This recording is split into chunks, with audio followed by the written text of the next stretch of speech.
All right, this particular lesson looks at how we understand what's happened in the past on the Earth.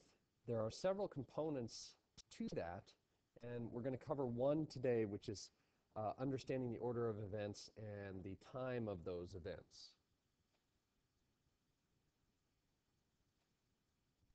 What we want to know about is how old the rock layers are and how old the fossils in those rock layers are.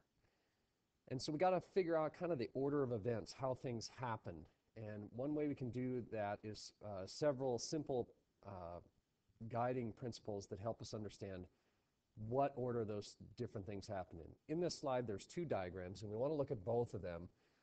The first one we're going to look at and look at the idea that when we have different rock layers like this, that we want to know what order they happen in. This particular diagram happens to be numbered in that order. So what we're saying is that the bottom layer here has got to be the layer that happened first. And then everything else is stacked in sequential order on top of that one as we go up. That would be normal. It'd be like stacking up books. You're not generally going to take the book on the top of the stack and slide it underneath the bottom of the stack. The easiest thing to do, the simplest answer in this case, is to say that the layer on the bottom happened first, and then everything that happened on top of that happened next. Now this one down here is a little bit different. We start to involve some different things in this, and then we have to kind of reason out what happened. We can apply what we already understand, which to understand which layer is the oldest layer, and that's easy enough to say, well, okay, the bottom layer here has got to be the oldest one. Now, some of you might be confused by this layer, layer D, and wanting to say that it's the oldest because it is essentially on the bottom here, but we're going to talk about what that is. And it's the same thing when we talk about this layer E right here. This is what we call a fault. And we talked about faults when we talked about earthquakes. So there's a lot of different factors in this particular one that we've got to deal with. So let's take them each at a time here. This bottom layer we've understood. This should be the first layer. Layer A should be the first layer that we're talking about. So this would be 1. Now on top of this one is layer B, so we're going to go ahead and say that this one is layer 2. And then this layer C would be the third thing that happened. So then we got to talk about D and E. Now, if we look at D and E, we can see that they both cut all of these three pre-existing layers, A, B, and C. So D goes through A, B, and C, but D is cut by this fault, E. And all we have to think about is in order for something to cut across other layers, those layers had to be there first. So since D only cuts A, B, and C, then it happened fourth.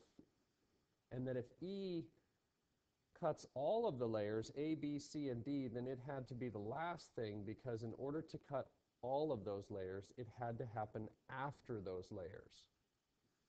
Those are the concepts that help us understand the age of rock layers. Those are two concepts. One is the principle of superposition, which says that the oldest layer is at the bottom, and then they get younger as you go above that. And then the principle of cross-cutting relationships. So if we are dealing with things like an intrusion, this is igneous rock here, like melted rock injected into those pre-existing layers, or a fault cutting across those layers, those had to happen after the layers that were already there. So these are concepts of something called relative time. We're not, you notice, putting an actual age on anything, but we are figuring out an order of events. We're not saying something is 10 million years old, but we are saying when it happened in relation to other things. Now, if we want to know specifically how old things are, then we use a concept called absolute time. This is using radiometric dating or radioactive decay. We've probably, you've heard of carbon-14, and that's one radioactive atom. And radioactive atoms, if we look at this top diagram, essentially create this decay graph. So you can see the red line here. This red line is the decay of a radioactive isotope over time. So essentially over time, that radioactive isotope gets less. What's interesting about how this is set up is you can see on this particular graph that we have two different bars. We have this bar above here, and we have this bar below here, and the bars on the top, their amounts are increasing, and the bars on the bottom, their amounts are decreasing. So we have what the radioactive element is that we start with, we should have 100% of it right here. And we do. And over time, though, that amount goes down just along this line here. And as it goes down, this other element increases. And so we look at the ratio, and we say, well, how much did we start with of the radioactive element, and how much do we have now? So it's a simple measurement of what we have and what we don't have. So we can look down this list anywhere and say, okay, well, what if we only have 40% left? Well, then we go over to this curve, and then we can go down, and that will tell us how old that particular sample is. It's an ingenious way that has been used now for decades to determine the age of rock layers. So I put the second graph on here because it kind of shows the same thing, except we're using a specific element, strontium in this case, which is a radioactive element. We're saying, okay, we start with 100% at this point.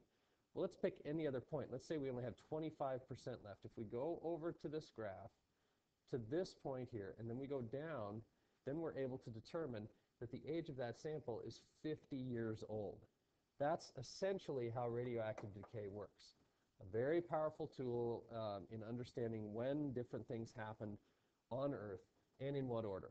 So if we want a specific date, we use absolute time. If we want a general idea of when things happen, we use relative time.